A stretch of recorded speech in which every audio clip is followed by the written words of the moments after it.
Hi guys and welcome back to the Taste and Bloom kitchen.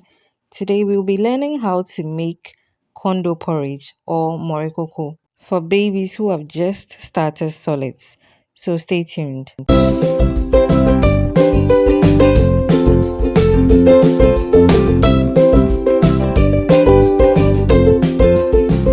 In my bowl I have some corn dough.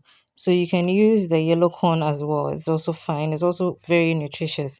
I've added some water and I'm going to mix the two together with clean hands till no lumps are in there. So I got this video request a while back, but I cannot find the comment. So I hope the person who asked finds this video.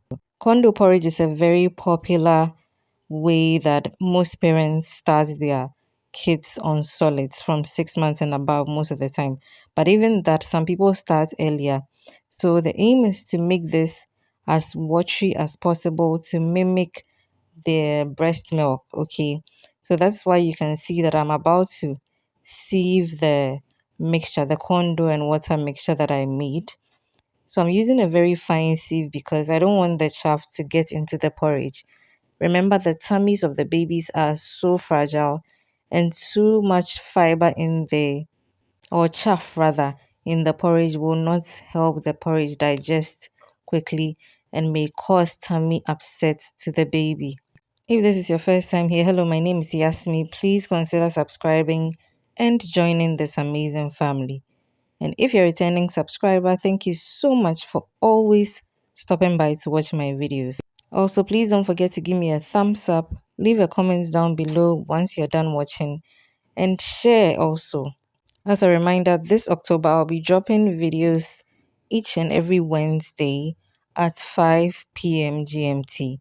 So now my condo porridge is ready for the fire. I'm going to be using a whisk.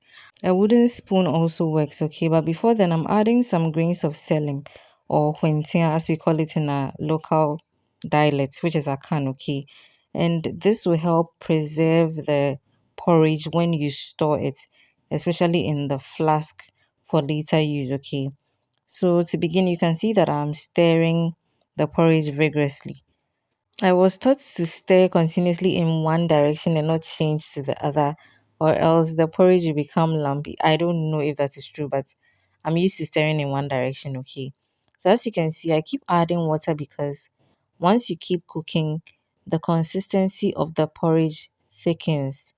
So depending on the age of your baby, you can stop when it's okay for you.